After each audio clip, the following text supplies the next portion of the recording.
आइए शुरू करते हैं न्यूज पथ पर सफर और सबसे पहले आपको दिखाते हैं ऐसी तस्वीरें जिनका जिक्र सरेरा है। ये तस्वीरें सुर्खियों में भी है और सोशल मीडिया पर भी है। इनसे आपका बाखबर होना बेहद जरूरी है क्योंकि चौराहे पर इन्हीं की चर्चा है और चर्चा चतुर्थ केदार रुद्रनाथ की भी है। मंदिर के कपाट खुलने से भी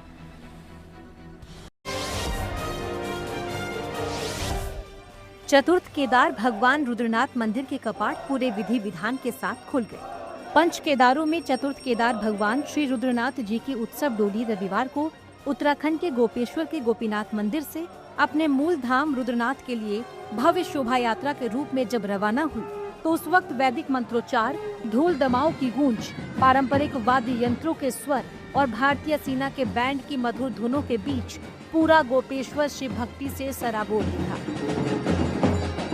डोली के मूल धाम पहुंचने के बाद सोमवार को रुद्रनाथ मंदिर के कपाट श्रद्धालुओं के दर्शन के लिए खोल दिए गए। रुद्रनाथ एकमात्र ऐसा धाम है जहां भगवान शिव के आनंद वदन यानी मुख की स्वयंभू मूर्ति की पूजा होती है।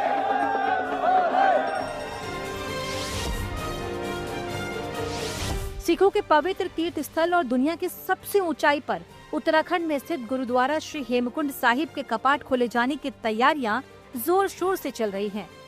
उस पावन अवसर को लेकर हेमकुंड साहिब गुरुद्वारा ट्रस्ट यात्रा मार्ग के सभी गुरुद्वारों और मुख्य गोविंद घाट गुरुद्वारे की भव्य सजावट की जा रही है। लंगर की तैयारियों के साथ ही पूरे परिसर को फूलों से सजाया जा रहा है। सेवादारों की निगरानी में दिन रात काम चल रहा है। इन सब के बीच हेमकुंड साहिब में भारतीय सेना ने पूरा रास्ता बनाकर यात्रा की तैयारी पूरी कर दी। 23 मई को श्री हेमकुंड साहिब के कपाट खोले जाएंगे, जिसके बाद हेमकुंड साहिब की यात्रा औपचारिक रूप से शुरू हो जाएगी। उत्तराखंड के चारधाम यात्रा को लेकर श्रद्धालुओं में जबरदस्त जोश नजर आ रहा है। श्रद्धालु हर दिन हजारों की संख्या में चारों धाम पहुंच रहे हैं और वहां दर्शन पूजन कर रहे हैं। केदारनाथ धाम यात्रा इस बार नए रिकॉर्ड बना रही है। महीने भर से भी कम समय में 6 लाख से अधिक श्रद्धालु बाबा केदार के दर्शन कर चुके हैं। यात्रियों की भीड़ को देखते हुए उनकी सुरक्षा और सुविधा के लिए धाम में अतिरिक्त जवानों की तैनाती भी की गई। साथ ही बीमार हो रहे यात्रियों को एयर एम्बुलेंस की सुविधा भी मिल रही है। वहीं भगवान बद्री विशाल के दर्शन के लिए भी श्रद्धालुओं का हुजूम उमड़ रहा है। वीकेंड में यहाँ सबसे ज्यादा श्रद्धालु देखे गए। अब हर दिन 19,000 से 25,000 तक श्रद्धालु बद्रीनाथ धाम पहुँच रहे हैं। रविवार तक यहाँ 4 लाख से अधिक श्रद्धालु दर्शन कर चुके हैं। उधर यमुनोत्री और गंगोत्री धाम की यात्रा करने वाले श्रद्धालुओं की संख्या भी लगातार बढ़ती जा रही है। यात्रा शुरू होने के बाद से अब तक दोनों धाम पहुंचने वाले यात्रियों की संख्या 5 लाख से अधिक हो चुकी है। रामलला के दर्शन के लिए हर दिन बड़ी संख्या में श्रद्धालु अयोध्या पहुंच रहे हैं। विशेषकर वीकेंड में रामनगरी में भक्तों का हुजूम उमड़ रहा है। यहाँ दर्शन पूजन को लेकर भक्तों में गजब का उत्साह देखा जा रहा है। रामलला के दर्शन के साथ ही यहाँ दशरथ महल में बिखरी छटा ने श्रद्धालुओं को खूब आकर्षित किया। यहाँ महल को रंग बिरंगे फूलों से बहुत ही भव्य रूप से सजाया संवारा गया, जिसे देखकर श्रद्धालु बेहद खुश दिखे। भव्य सजावट के बीच भजन कीर्तन के साथ विशेष धार्मिक अनुष्ठान आयोजित किए गए, जिसने श्रद्धालुओं को भक्ति के रंग से सराबोर कर दिया। ये तस्वीर छत्तीसगढ़ के चिरमिरी की है, जहां रामकथा के आयोजन को लेकर भव्य कलश यात्रा का आयोजन हुआ। 5 किलोमीटर लंबी इस कलश यात्रा में रथ पर राम, सीता और लक्ष्मण के साथ ही हनुमान जी के रूप विराजमान दिखे। तो एक रंग की साड़ियों में सिर पर कलश लेकर चल रही महिलाएं दिव्य छटा पेश करती नजर आई। 9 दिवसीय श्री राम कथा के आयोजन को लेकर इस कलश यात्रा में श्रद्धालुओं में गजब का जोश दिखा। चिरमिरी के गोदरीपारा स्थित लाल बहादुर शास्त्री स्टेडियम में जगत गुरु राम भद्राचार्य जी महाराज का रामकथा का आयोजन किया गया, जिसके लिए दूर दूर से श्रद्धालु पहुंच रहे हैं।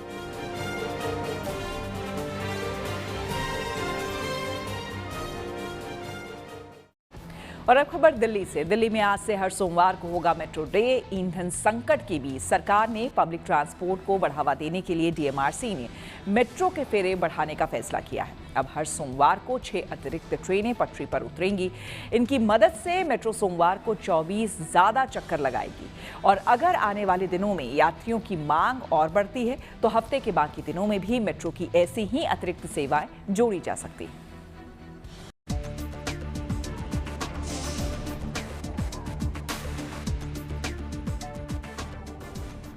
राजधानी दिल्ली में मंडे मेट्रो डे की आज से शुरुआत हो गई है और ऐसे में आम जनता के साथ दिल्ली सरकार के मंत्री और सांसदों ने भी मेट्रो से सफर करना शुरू कर दिया है। प्रधानमंत्री मोदी ने देश से ईंधन बचत की अपील की थी, जिसका असर राजनेताओं के बीच भी दिखाई दे रहा है। आज दिल्ली की मुख्यमंत्री रेखा गुप्ता ने मेट्रो से सफर किया। मुख्यमंत्री रेखा गुप्ता कश्मीरी गेट स्टेशन से मेट्रो में सवार होकर ITO मेट्रो स्टेशन पहुंची। उनके साथ दिल्ली सरकार के समाज कल्याण मंत्री रविंद्र इंद्रराज सिंह भी थे। वहीं बीजेपी सांसद मनोज तिवारी और NDMC के उपाध्यक्ष कुलजीत चहल ने भी इलेक्ट्रिक ऑटो में सफर किया और बाद में मेट्रो का इस्तेमाल करके कनॉट प्लेस पहुंचे।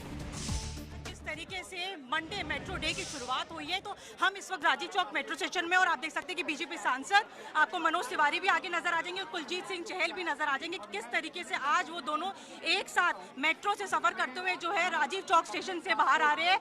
और ये अलग ही आज एक रौनक जो है वो नजर आ रही है कि किस तरीके से जो मेट्रो के अतिरिक्त फेरे भी जो है आज से उनकी शुरुआत हुई है। और आप देख सकते हैं कि कुलजीत से सबसे पहले बात करते हैं। कुलजीत जी, आज आपने मेट्रो से सफर किया, कैसा लगा? पहले तो ये बताइए कि मंडे मेट्रो की शुरुआत हुई है। मंडे मेट्रो की जो आज शुरुआत है वो भी एक अच्छा है और माननीय प्रधानमंत्री जी ने जो कॉल करी थी कि सेफ फ्यूल पब्लिक ट्रांसपोर्ट का उपयोग करें, तो वो भी हमने एक शुरुआत करी है। हमने ऑटो पूल भी किया है। मैं मनोज जी के घर से हमने ऑटो पूल करके निकले हैं। मैं दिल्ली की जनता से भी अपील करता हूं कि देश की अच्छी सच्ची सेवा और सच्ची देशभक्ति वही है कि पेट्रोल डीजल हम कितना बचाएं। और जब इस समय वो है कि माननीय प्रधानमंत्री जी ने कहा है कि जिस तरह युद्ध के टाइम पर पेट्रोल डीजल के रेट बढ़ रहे हैं, तो हम जितना फॉरेन रिजर्व बचाएंगे वो देश की सच्ची सेवा और सच्ची देशभक्ति है। जो मेट्रो यूज कर रहे हैं, हम उनको 21 तोपों की सलामी देना चाहते हैं। और अभी हमने भी कुलजीत चहल जी के साथ ऑटो पूल किया। हम घर से इलेक्ट्रिक ऑटो से निकले हैं और बाद में मेट्रो स्टेशन आके वहां से हम CP आए हैं। लोगों से बातचीत किया हम लोगों ने। हमारा एक्सपीरियंस इतना अच्छा रहा कि हे मेरे दिल्ली के भाई बहन, जो हमारे देश के प्रधानमंत्री जी आपसे प्रार्थना किए हैं वो कोई लॉ नहीं है, लेकिन फिर भी आप इसको पालन करेंगे, आपको आनंद हो। प्रधानमंत्री मोदी की अपील के बाद DMRC ने बड़ा कदम उठाया है। DMRC ने घोषणा की है कि हर सोमवार 6 अतिरिक्त ट्रेनों के जरिए मेट्रो के 24 अतिरिक्त फेरे शुरू किए जाएंगे। इसके अलावा बाकी दिनों में भी जरूरत के हिसाब से अतिरिक्त ट्रेन सेवाएं चलाई जाएंगी। बता दें कि सरकार के इस फैसले का मतलब है कि दिल्ली में आज सोमवार को सरकारी कर्मचारी कार से दफ्तर नहीं आएंगे। आज से मंडे मेट्रो डे की शुरुआत हो गई है और दिल्ली सरकार और देश के प्रधानमंत्री लगातार लोगों से अपील कर रहे हैं कि जितना हो सके पब्लिक ट्रांसपोर्ट का इस्तेमाल करें ताकि ईंधन की जो है बचत हो सके। और ऐसे में आज है मंडे मेट्रो डे, यानी मेट्रो से ट्रैवल करने का दिन। सभी सरकारी दफ्तर के लोग हो या फिर आम दफ्तर में जाने वाले लोग जो है वो इस तरीके से मेट्रो में ट्रैवल करते हुए नजर आ रहे हैं और उसी के लिए DMRC जो है वो पूरी तरीके से तैयार हो गई है। सर, अभी आपने मेट्रो से ट्रैवल किया। मैडम लेट हो थोड़ा। सर, आपने मेट्रो से ट्रैवल किया, PM मोदी की अपील के बाद ये ट्रैवल है या फिर रोजाना? नहीं, PM मोदी की वजह से ही है। वैसे मैं रिटायर्ड हूँ, मैं गाड़ी से आता जाता था, पर अभी मैं मेट्रो से कर रहा हूँ। मेट्रो से आप ट्रैवल कर रहे हैं। प्रधानमंत्री नरेंद्र मोदी की अपील के बाद है, तो आप देख सकते हैं कि लोग जो है आपको यहाँ पे लगातार इसी तरीके से आते हुए नजर आ जाएंगे। और मंडे मेट्रो का जो दिन है वो तो आप देख ही सकते हैं, लेकिन इसके लिए DMRC जो है वो पूरी तरीके से तैयार है। लोगों की भीड़ ना हो, लोगों को किसी तरीके की परेशानी ना हो, इसलिए टिकट काउंटर्स जो है वो एक्स्ट्रा लगाए गए। रोजाना मेट्रो से ट्रैवल करते हैं या प्रधानमंत्री नरेंद्र मोदी की अपील का असर है? ये नरेंद्र मोदी की अपील का असर है। अपील का असर है। तो रोजाना आप इसी तरीके से मेट्रो से ट्रैवल करने वाले हैं? हाँ जी, यस। रोजाना ट्रैवल या अपील का असर? नहीं, रोजाना। रोजाना ट्रैवल। तो ये रोजाना ट्रैवल करने वाले लोगों की हम आपको राय दिखा रहे हैं कि किस तरीके से कुछ लोग जो है, प्रधानमंत्री ने जो लोगों से अपील करी है कि ईंधन बचत में मदद होगी, इसीलिए पब्लिक ट्रांसपोर्ट का ज़्यादा से ज़्यादा उपयोग करें। तो ये कुछ लोग उसी का उपयोग करते हुए नजर आ रहे हैं, लेकिन बहुत से लोग ऐसे हैं जो रोजाना ही मेट्रो से सफर करते हैं। मेट्रो प्रशासन का कहना है कि सोमवार को कामकाजी लोगों की भारी भीड़ होती है, इसलिए शुरुआत इस दिन से की जा रही है। मेट्रो के फेरे बढ़ने से स्टेशनों पर यात्रियों की संख्या में भी भारी इजाफा होने की उम्मीद है। इस बढ़ते दबाव को संभालने के लिए दिल्ली मेट्रो ने सुरक्षा और सुविधा के खास इंतजाम किए हैं। अगर आने वाले दिनों में यात्रियों की मांग और बढ़ती है तो हफ्ते के बाकी दिनों में भी मेट्रो की ऐसी ही अतिरिक्त सेवाएं जोड़ी जा सकती हैं। इसके अलावा यात्रियों को लंबी लाइनों से बचाने के लिए नए टिकट काउंटर खोले गए हैं। सामान की जांच के लिए अतिरिक्त बैगेज स्कैनर और यात्रियों की चेकिंग के लिए जांच सुविधाएं भी बढ़ाई गई हैं।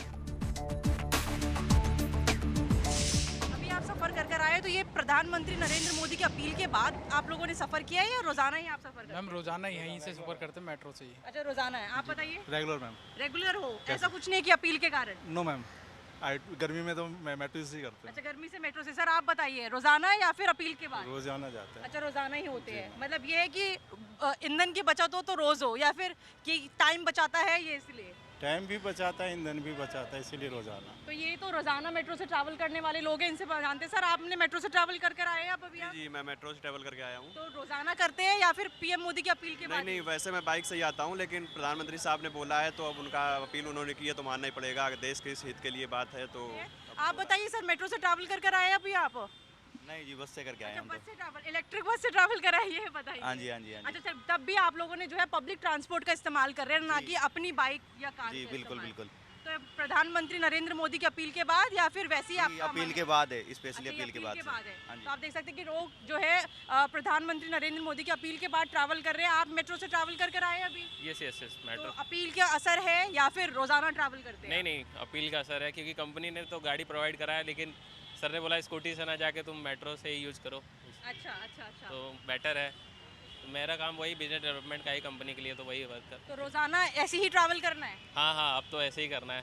तो रोजाना ट्रैवल करने वाले लोग हम आपको दिखा रहे हैं। अभी आप मेट्रो से ट्रैवल कर आए हैं सर, ये बताइए।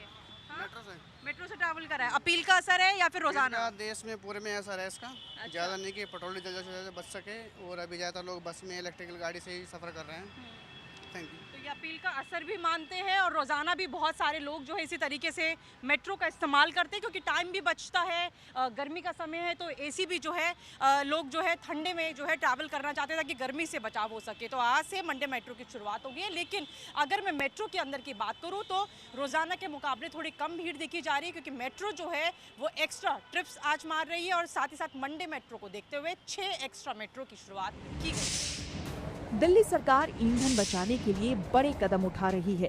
इसके तहत अधिकारियों के लिए मेट्रो सोमवार की शुरुआत की गई है, और ईंधन की खपत कम करने के लिए पब्लिक ट्रांसपोर्ट के इस्तेमाल को बढ़ावा दिया जा रहा है।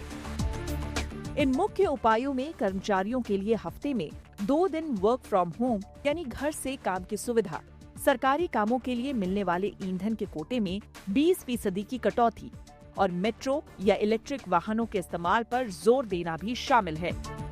दिल्ली से मनीषा लड्डा के साथ bureau report, good news today. Jim Corbett national park में दिखा अनोखा करिश्मा। ये सीधे आपको लिए चलते हैं न्यूज एक्सप्रेसवे पर, जहां देश भर की कुछ और जरूरी खबरें कर रही हैं आपका इंतजार। वाराणसी में काशी विश्वनाथ मंदिर के नजदीक मां अन्नपूर्णा मंदिर अन्य क्षेत्र में अब 24 घंटे पीएनजी की सप्लाई शुरू कर दी गई है। यहां रोजाना हजारों आस्थावान भोजन प्रसाद ग्रहण करते हैं।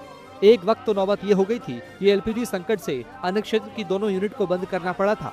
इसी समस्या के समाधान के लिए रविवार को गेल इंडिया की तरफ से अन्नपूर्णा मंदिर में 24 घंटे पीएनजी की सप्लाई शुरू कर दी गई। अन्नपूर्णा मंदिर के महंत शंकरपुरी ने बताया कि प्रतिदिन 15 से 20 एलपीजी सिलेंडर का उपयोग अन्य क्षेत्र में होता था, लेकिन अब पीएनजी सर्विस शुरू हो जाने से सहूलियत मिलेगी। उत्तराखंड के रामनगर में जिम कॉर्बेट नेशनल पार्क से एक बेहद दुर्लभ और उत्साहित करने वाली तस्वीर सामने आई है। एक जंगली हथिनी अपने जुड़वा बच्चों के साथ दिखाई दी है, जिसे वन्यजीव विशेषज्ञ प्रकृति का अनोखा करिश्मा मान रहे हैं। वन कर्मियों ने सबसे पहले 9 मई को बिजरानी जोन के जड़पहाड़ क्षेत्र में हथिनी को 2 नवजात बच्चों के साथ देखा था। इसके बाद 12 और 13 मई को गर्जिया टूरिज्म जोन में पर्यटकों और वन विभाग की टीम ने इस दुर्लभ दृश्य को कैमरे में कैद किया। वायरल वीडियो में दोनों बच्चे अपनी मां के साथ खेलते और दूध पीते नजर आ रहे हैं। विशेषज्ञों के मुताबिक हाथियों में जुड़वा बच्चों का जन्म बेहद कम होता है, क्योंकि हथिनी करीब 22 महीने के गर्भकाल के बाद आमतौर पर एक ही बच्चे को जन्म देती है। ऐसे में दोनों शावकों का स्वस्थ होना वन्य जीव संरक्षण के लिहाज से बेहद सकारात्मक माना जा रहा है। राजस्थान के सीकर जिले के खाटू श्याम जी में 20 मई को बाबा श्याम का मंदिर बंद रहेगा। 19 तारीख की रात 10 बजे मंदिर के पट बंद हो जाएंगे और 20 मई की शाम 5 बजे मंदिर के पट खुलेंगे। इस दौरान मंदिर में प्रवेश पर पूरी तरह से पाबंदी रहेगी। खाटू श्याम मंदिर में बाबा श्याम के दर्शन के लिए प्रतिदिन हजारों की संख्या में लोग आते हैं। गर्मियों की छुट्टी शुरू होने के कारण यहाँ आने वाले श्रद्धालुओं की संख्या में तेजी से बढ़ोतरी हो रही है। हर महीने की 11 को यहाँ मेला भरता है। मंदिर समिति ने पूजा अर्चना के लिए कुछ घंटे तक मंदिर को बंद रखने का फैसला लिया है। और अब बात करते हैं मौसम की। इस वक्त देश में मौसम के अलग अलग रंग देखने को मिल रहे हैं, जहां दिल्ली एनसीआर समेत पूरे उत्तर भारत में गर्मी का सितम बढ़ रहा है और मौसम विभाग की माने तो 23 मई तक कोई राहत नहीं मिलने वाली। वहीं दूसरी तरफ दक्षिण भारत में भारी बारिश हो रही है, जिसे प्री मानसून बारिश भी कहा जा रहा है। इसके अलावा कश्मीर के गुलमर्ग में बर्फबारी हो रही है और मौसम विभाग का कहना है कि इस साल मानसून वक्त से पहले 26 मई तक केरल तट पर पहुंच सकता है।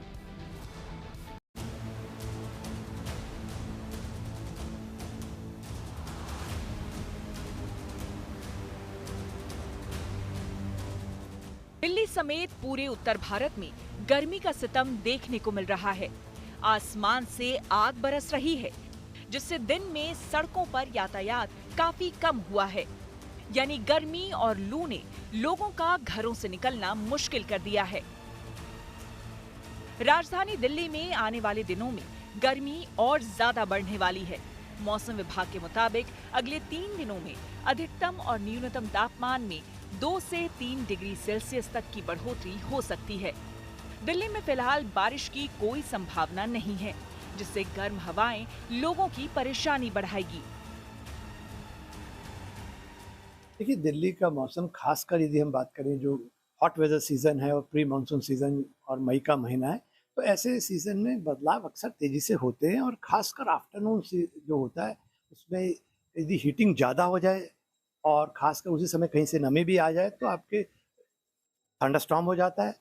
और यदि नमी ना हो, सिर्फ हीटिंग हो, तो उसके कारण भी जो कन्वेक्शनल करंट्स डेवलप होते हैं तो उसके चलते डस्ट स्टॉर्म्स भी कई बार हो जाते हैं। तो ये प्रक्रिया रहती है और तापमान भी काफ़ी सामान्य से अधिक हो जाते हैं और हीट वेव्स भी कभी कभी देखने को मिलती हैं इस सीजन में। मौसम वैज्ञानिक प्रचंड गर्मी का मुख्य कारण ग्लोबल वार्मिंग को मान रहे हैं। हालांकि केवल बाहर से आने वाली गर्म हवाएं ही नहीं, बल्कि मिट्टी की नमी में कमी और स्थानीय भूभाग की स्थिति भी उत्तर भारत के तापमान को तेजी से बढ़ा रही है। वैसे राजधानी दिल्ली और आसपास के इलाकों समेत पूरे उत्तर भारत में लू चलने का अलर्ट जारी किया गया है। दिल्ली में आने वाली हवाओं की दिशा में परिवर्तन आया है। कुछ समय पहले तक दिल्ली में पूर्वी हवाएं चलती थी, अब उनकी जगह मध्य पाकिस्तान और राजस्थान से आने वाली गर्म, शुष्क उत्तर पश्चिमी हवाएं चलने लगी हैं। पूर्वी हवाएं इन उत्तर पश्चिमी हवाओं की तुलना में ठंडी होती हैं, साथ ही इनमें नमी भी मौजूद होती है।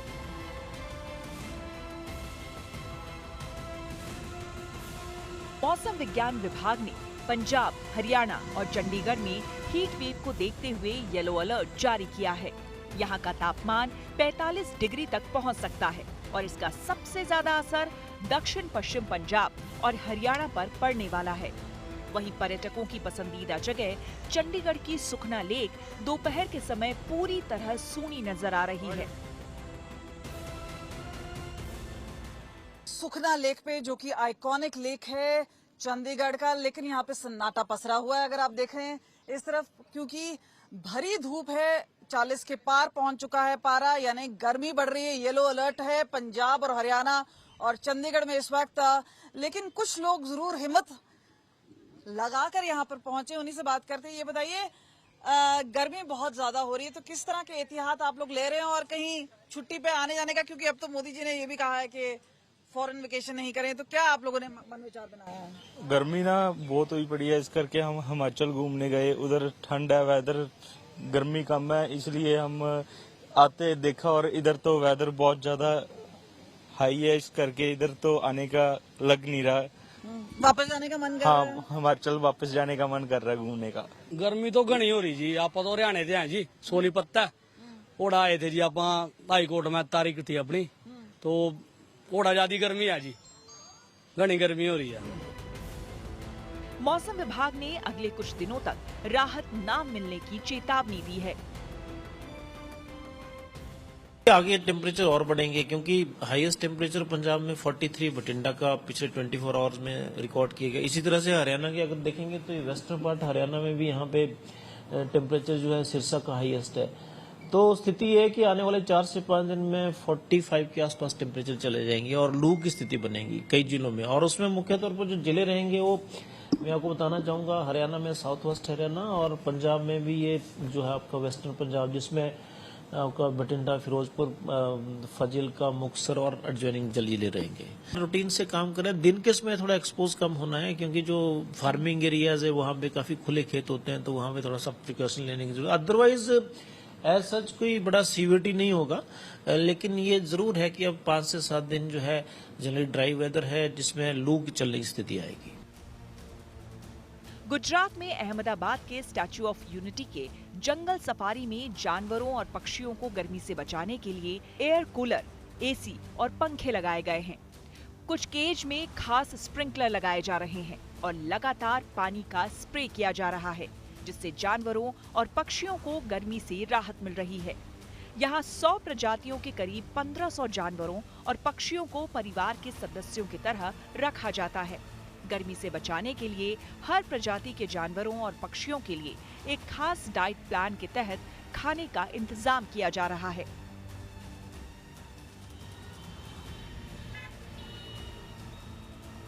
महाराष्ट्र के अकोला और वर्धा में तापमान 46 डिग्री सेल्सियस तक पहुंच गया, जबकि अमरावती में 45.8 डिग्री सेल्सियस तापमान दर्ज किया गया। तीनों शहरों में सड़कों पर सन्नाटा पसरा नजर आया। अकोला और वर्धा में तेज धूप और गर्म हवाओं ने लोगों को झुलसा दिया। लिहाजा विदर्भ में तापमान का ये खतरनाक स्तर आने वाले दिनों में और परेशानी बढ़ा सकता है। ऐसे में अगर मौसम में जल्द राहत नहीं मिली तो जनजीवन पर इसका असर और गंभीर हो सकता है।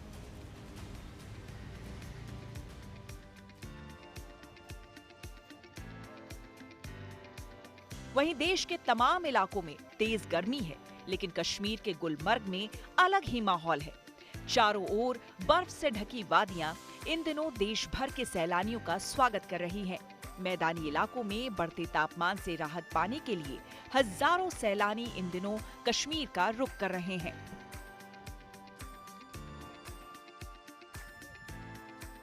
इस वक्त मौजूद है हम गुलमर्ग के भूटा पथरी इलाके में हैं और आप मेरे पीछे देख सकते हैं कि हज़ारों की तादाद में इस वक्त जो टूरिस्ट वो यहाँ पे आए हैं, क्योंकि हिंदुस्तान के हर एक स्टेट में इस वक्त गर्मी की लहर छाई हुई है। उसके बावजूद यहाँ पे इस वक्त भी कम से कम 4 से 5 इंच बर्फ़ मौजूद है और इस वक्त अभी हल्की सी बर्फबारी फिर शुरू हुई है और आप ये देख सकते हैं कि किस तरह यहाँ पे जो ये टूरिस्ट है वो एंजॉय कर रहे हैं इस बर्फ़ में, ताकि जो गर्मी है इस वक्त पूरे मुल्क में और कहीं न कहीं यहाँ पे आज ये टूरिस्ट राहत की सांस ले रहे हैं। और यहाँ पे माइनस में टेम्परेचर है और यहाँ पे बर्फ़ भी गिर रही है, मतलब इस अभी तक में। तो कैसा लगा? बहुत अच्छा लग रहा है यहाँ के हमें। पहली बार? हाँ, फर्स्ट टाइम। हाँ, आप अपनी बताइए क्या है, कैसा? स्नो देख के तो वैसे ही मेरा मन अच्छा हो गया था। और जहाँ मैं रहता हूँ इस टाइम टेम्परेचर तो बहुत ही हाई था, मतलब आप दिन में बिना एसी के तो आप रह ही नहीं सकते। और यहाँ ऐसा वेदर है और मस्त स्नो हो रही है, काफ़ी मज़ा आ रहा है। गुजरात में हमारा 45 डिग्री तक टेम्परेचर हो गया है और यहाँ पे आके हम लोग -5, -6 तक रहे, काफ़ी एंजॉय किया। गुलमर्ग गोंडोला 2 जो किया हमने वो लाइफ का one of the best experience था। बहुत ही अच्छा लगा। क्या क्या देखा आपने? बर्फ भी देखा, अच्छा मौसम है, इधर रहना भी चाहिए। आमतौर पर केरल में मॉनसून की शुरुआत 1 जून के आसपास होती है और इसी के साथ देश में 4 महीने लंबे दक्षिण पश्चिम मॉनसून सीजन की शुरुआत मानी जाती है। हालांकि राहत की खबर ये है कि इस बार केरल में मॉनसून जल्दी दस्तक देने जा रहा है। 16 मई को ही मॉनसून ने दक्षिण पूर्वी अरब सागर, दक्षिण पूर्वी बंगाल की खाड़ी, निकोबार द्वीप और अंडमान द्वीप समूह के कुछ हिस्सों में दस्तक दे दी है। अहमदाबाद से नरेंद्र पेपरवाला, दिल्ली से हर्षित मिश्रा और अकोला से धनंजय साबले के साथ चंडीगढ़ से Kamaljeet Sandhu, good news today. News पर आगे है धन बाजार, जहां शेयर बाजार से लेकर कारोबार तक की सभी अहम खबरें होती हैं, जिसका सीधा रिश्ता आपकी आमदनी आपकी जेब से होता है। तो तेज रफ्तार खबरों के बीच ये जरूरी खबरें छूट ना जाए, इसलिए सीधे आपको लिए चलते हैं धन बाजार। कारोबारी हफ्ते के पहले दिन भारतीय शेयर बाजार में मामूली बढ़त दर्ज की गई। सोमवार को 30 शेयर वाला BSE सेंसेक्स 77 अंकों की बढ़त के साथ 75,315 पर बंद हुआ। वहीं 50 शेयरों वाला NSE निफ्टी 6 अंकों की बढ़त के बाद 23,649 पर बंद हुआ। सोमवार को गोल्ड की कीमतों में कोई बदलाव देखने को नहीं मिला। ऑल इंडिया सराफा एसोसिएशन के मुताबिक 99.9% शुद्धता वाले 10 ग्राम सोने का 1,62,800 रुपए ही रहा। वहीं चांदी की कीमतों में मामूली बढ़त देखी गई और 1 किलोग्राम चांदी की कीमत 1,000 रुपए की बढ़त के साथ 2,76,000 रुपए पहुंच गई। अंतर्राष्ट्रीय बाजार में कच्चे तेल की बढ़ती कीमतों और अमेरिका ईरान के बीच बढ़ते तनाव के कारण अमेरिकी डॉलर के मुकाबले रुपए की कीमत सोमवार को 96 रुपए से भी नीचे चली गई। अमेरिकी डॉलर के मुकाबले भारतीय रुपया 58 पैसे की बड़ी गिरावट के साथ 96.39 के रिकॉर्ड निम्न स्तर पर बंद हुआ।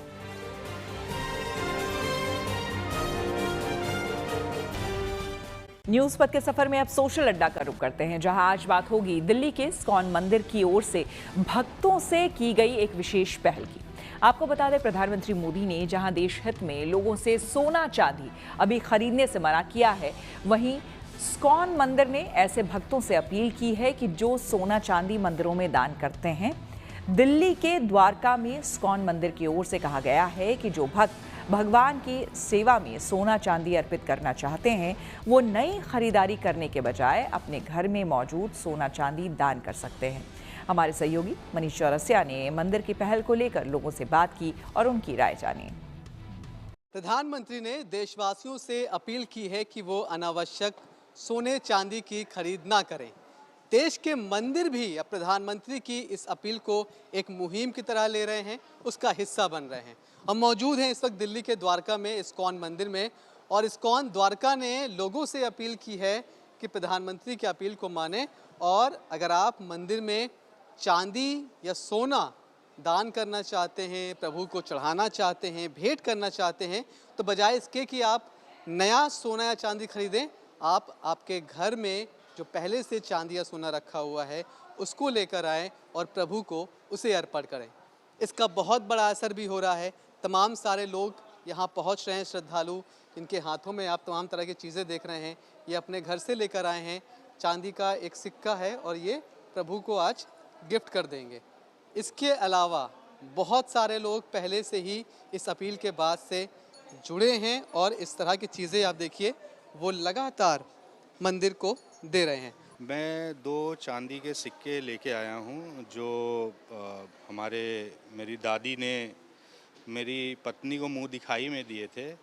तो मेरे अंदर से ये भाव आया कि मुझे, जैसा कि मोदी जी ने आह्वान किया है कि आप अनावश्यक कोई चीज़ें खरीदें, चांदी सोना खरीद के ना खरीदें, तो पहले से हमने एक सेवा भाव था कि हम भगवान के को कुछ अर्पण करें। तो ये चांदी के 2 अमूल सिक्के थे जो मैंने भगवान के लिए बिना परचेज किए, जो हमारे पास पड़े हुए थे, जो मेरी दादी ने दिए थे, उसको मैं यहाँ आज मंदिर में डोनेट करने आया हूँ। मैं तो ये प्रभु के चरणों में समर्पित करने के लिए श्रृंगार लाई हूँ। ये उनके ब्रेसलेट है, ये उनकी नथनी है, इनका मांग टीका है, ये पायल है, उनके हार है, ये उनके जल पीने के लिए। हमारे माननीय प्रधानमंत्री जी, उनकी अपील है पूरे देशवासियों को, तो हमने सोचा कि इस्कॉन द्वारका की भी एक जिम्मेदारी है, धार्मिक संस्थाओं की एक जिम्मेदारी है कि वो एक बहुत ही अच्छा उदाहरण प्रस्तुत करें और एक अच्छा जिम्मेदार संस्था की तरह उभर कर बाहर आएँ। तो हमने एक समाधान निकाला जिसमें भक्ति और जिम्मेदारी दोनों का मिश्रण हो। तो हमने हमारे जो अपने भक्त हैं और श्रद्धालु हैं जो शुभचिंतक हैं उनसे रिक्वेस्ट किया, उनसे आग्रह किया कि घर में जो भी चांदी की बर्तन हो और भगवान के सेवा में उपयोग होने वाले वस्तुएं जैसे कि चम्मच, बांसुरी, थाल इत्यादि और चांदी के कोई भी पात्र हो वो भगवान के सेवा हेतु अर्पित कर सकें। और क्योंकि ये भगवान के सेवा के लिए बहुत आवश्यक है, बहुत सालों की परंपरा है, करोड़ों श्रद्धालुओं की आस्था इससे जुड़ी हुई है, भगवान की सेवा होनी है, रेगुलरली मंदिर की परंपरा है, तो इसको भी नियमित रूप से किसी भी हालात में ये परंपरा रुकनी नहीं चाहिए। सोना और चांदी की खरीदारी से बचने की अपील के बाद दिल्ली के इस्कॉन मंदिर की पहल को लेकर हमने शिरडी और मथुरा के मंदिरों में दान करने वाले श्रद्धालुओं से बात की और उनकी राय जानी। मंदिर आज गवर्नमेंट के अंडर नहीं है, हमारा साईं बाबा संस्थान तो केंद्र सरकार के अंडर जाता है, लेकिन जो छोटे मोटे मंदिर नहीं है उनके पास जो सोना जमा है, उन्होंने अगर देश के अच्छे काम के लिए अगर वो डोनेट किया तो उसमें देश की ही भलाई है। हमारे पास भी घर में सोना रखा है तो हम उसको गलवा दे, उसकी नई ज्वेलरी बना सकते हैं और वो पापा को हम अर्पण कर सकते हैं, तो वो भी नया ही हो जाएगा। और मतलब भक्त है हम तो साईं बाबा के, और हमको लगता है कि हमको करना ही है, हमने मान मन्नत करी है तो बिल्कुल हम करेंगे। मतलब मोदी जी की बात से भी सहमत है हम, क्योंकि उससे भी इकोनॉमिक पे इफेक्ट पड़ रहा है हमारे देश की, तो हमको बिल्कुल हमारा समर्थन मोदी जी को भी दिखाना है। पर हमारी भक्ति अगर बाबा के प्रति है तो उसमें भी हम हमारी दिलो जान से हमारे पास में जो भी घर का है तो वो हम बना के और बाबा को बिल्कुल समर्पण करेंगे। चूँकि हमारे देश के यशस्वी प्रधानमंत्री जी हैं तो उनकी बातों को समस्त भारतवासियों को ध्यान में रखते हुए निश्चित तौर पे कुछ इस तरह की उनकी योजना होगी जो हमारे देश को आगे ले जाएगी। और अगर ये कहे हैं कि सोना ना खरीदा जाए तो अब चूँकि हम लोगों का श्रद्धा है, अगर भगवान दिए हैं तो जो पुराने हैं उसको प्रभु को अर्पित किया जाए। अब इसमें बहुत राजनीति तो नहीं है, अब वो जाने इस चीज़ को क्यों बंद कर रहे हैं, लेकिन अगर हमारे पास है तो निश्चित तौर पे प्रभु के लिए ही समर्पित है, क्योंकि उन्हीं का दिया हुआ है। तो नया नहीं खरीदना चाहिए? नहीं सर, अब घर में शादी वगैरह होगी तो लेना ही पड़ेगा, लेकिन यह है कि उस तरह जैसे अपने इच्छाओं को रखने के लिए, शौक पूरा करने के लिए, अगर अपने शौक को पूरा करने के लिए लिया जा रहा है तो निश्चित तौर पे वैसा नहीं करने की जरूरत है। मान लीजिए अगर हमारे पास पुराना है तो उसको चढ़ा सकते हैं, नहीं तो उस कीमत का अगर जो हमारे अगर भगवान ने दिए हैं तो उसको पैसा ही चढ़ा सकते हैं। देखिए, ये तो कट सत्य है कि हमारा देश इस समय आर्थिक मंदियों से गुजर रहा है।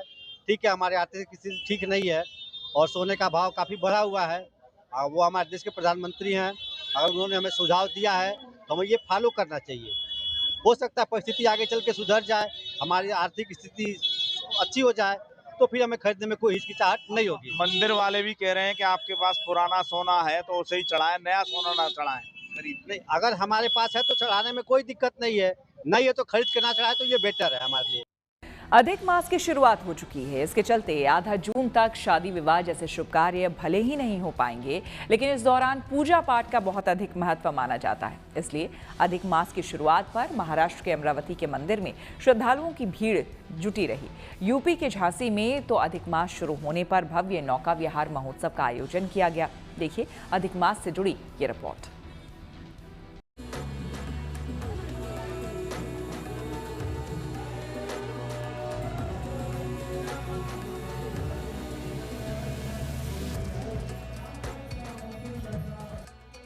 अधिक मास की शुरुआत पर देश के अलग अलग हिस्सों में अलग अलग भक्तिमय रंग देखने को मिले। कहीं मंदिर में भक्तों की लंबी कतारें दिखी तो कहीं भव्य नौका विहार महोत्सव की छटा बिखरी। अधिक मास, इसे पुरुषोत्तम मास या मलमास भी कहा जाता है। 17 मई से शुरू होकर 15 जून तक के इस अधिक मास में शादी विवाह, गृह प्रवेश, यज्ञोपवीत संस्कार जैसे कार्य नहीं होते, लेकिन इस माह को दान पुण्य, धर्म, पूजा पाठ सबके लिए उत्तम माना जाता है।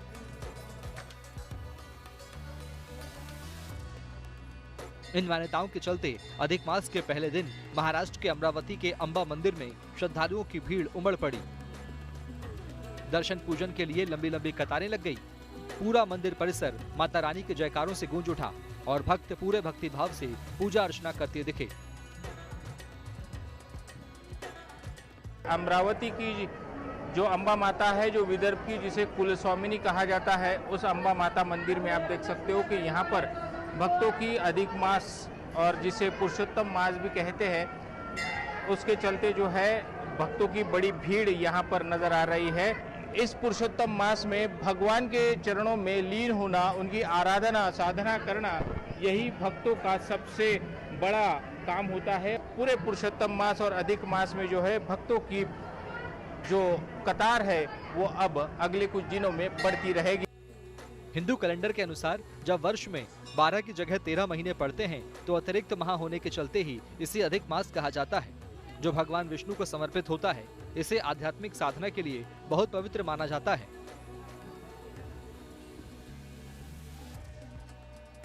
अधिक मास के प्रारंभ होने के अवसर पर यूपी के झांसी स्थित इस्कॉन मंदिर में दिव्य छटा बिखरी। यहाँ भव्य नौका विहार महोत्सव का आयोजन किया गया, जिसने पूरे शहर के वातावरण को भक्ति से सराबोर कर दिया। इस उत्सव के लिए विशेष रूप से एक कृत्रिम सरोवर का निर्माण कराया गया, जिसे रंग बिरंगी रोशनी और फूलों से वृंदावन की तरह झलक देते हुए दिव्य रूप दिया गया। सरोवर के बीच बनाई गई भव्य मोर नौका इस कार्यक्रम का मुख्य आकर्षण रही, जिसमें विराजमान होकर श्री राधा गोविंद जी ने भक्तों को दर्शन दिए। मोर नौका में जैसे ही श्री राधा गोविंद जी विराजमान हुए, पूरा मंदिर परिसर हरे कृष्ण और जय श्री राधे के जयकारों से गूंज उठा। मंदिर परिसर में हरिनाम संकीर्तन, दीपों की अलौकिक सज्जा, पुष्पों की सुगंध और हरे कृष्ण महामंत्र की गूंज श्रद्धालुओं को वृंदावन की दिव्यता का आभास करा रहे थे। इस्कॉन में भगवान की असीम कृपा के बाद जो एक नौका विहार उत्सव महोत्सव प्रारंभ हुआ है, इसका मूल उद्देश्य है कि ये अपना पुरुषोत्तम मास प्रारंभ हुआ। संध्या आरती के बाद हरिनाम संकीर्तन के साथ नौका विहार उत्सव का विधिवत शुभारंभ हुआ, जिसमें अलग अलग जगहों से आमंत्रित कीर्तनकारों ने अपने मधुर भजन और प्रवचन से भक्तों को मंत्रमुग्ध कर दिया। उत्सव के दौरान श्री राधा गोविंद जी को विशेष 56 भोग अर्पित किया गया, जिसमें विभिन्न प्रकार के व्यंजन, मिठाइयाँ और फल शामिल थे। इसके बाद श्रद्धालुओं के बीच महाप्रसाद बांटे गए। इस विशेष अवसर पर भक्तों की बनाई गई आकर्षक ब्रज थीम आधारित राधा कृष्ण रंगोली भी आकर्षण का केंद्र रही।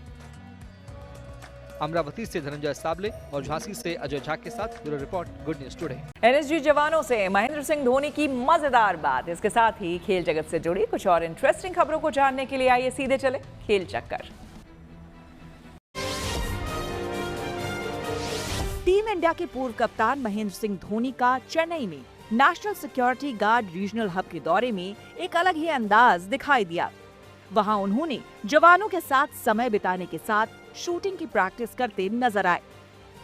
धोनी ने कमांडोज से एक मजेदार सवाल भी पूछा। उन्होंने अपनी ओर इशारा करते हुए कमांडोज से पूछा कि फिट लग रहा हूं ना। ये सुनकर वहां मौजूद जवान हंस पड़े। सोशल मीडिया पर उनका ये मोमेंट तेजी से वायरल हो गया। धोनी ने एनएसजी जवानों के साथ फिटनेस, ट्रेनिंग और शूटिंग तकनीकों पर बातचीत की। साथ ही उन्होंने हथियारों के साथ शूटिंग ड्रिल्स में भी हिस्सा लिया और कमांडो अधिकारियों के साथ काफी समय बिताया। आईपीएल 2026 का 63वां मुकाबला चेन्नई सुपर किंग्स और सनराइजर्स हैदराबाद के बीच है। चेन्नई के एमए चिदम्बरम स्टेडियम में टॉस जीतकर सीएसके ने पहले बैटिंग करने का फैसला किया। मौजूदा सीजन में दोनों ही टीमों का प्रदर्शन उतार चढ़ाव भरा रहा। इस मैच से पहले एसआरएच ने 12 मैच में 7 में जीत दर्ज की। वहीं सीएसके ने 12 मैचों में से 6 में जीत हासिल की। एसआरएच अभी पॉइंट्स टेबल में तीसरे और सीएसके छठे नंबर पर है। प्लेऑफ की रेस के लिहाज से दोनों टीमों के बीच ये बेहद अहम मुकाबला है। आईपीएल का ये सीजन अब अपने रोमांचक दौर की ओर बढ़ चला है। पंजाब किंग्स को हराकर रॉयल चैलेंजर्स बेंगलुरु प्लेऑफ में जगह पक्की करने वाली पहली टीम बन गई है, जबकि बाकी 3 स्थान के लिए 7 टीमों के बीच रेस जारी है और हर मैच के साथ समीकरण तेजी से बदल भी रहे हैं। आरसीबी 13 मैचों में 18 पॉइंट्स के साथ टेबल में टॉप पर है। वो लीग स्टेज में टॉप 2 से बाहर नहीं हो सकती, इसलिए उसका क्वालिफायर 1 खेलना भी तय हो चुका है। इसी के साथ न्यूज पथ में मेरे यानी कि श्वेता झा के साथ फिलहाल इतना ही। देश दुनिया की तमाम पॉजिटिव खबरों के लिए आप देखते रहिए गुड न्यूज टुडे।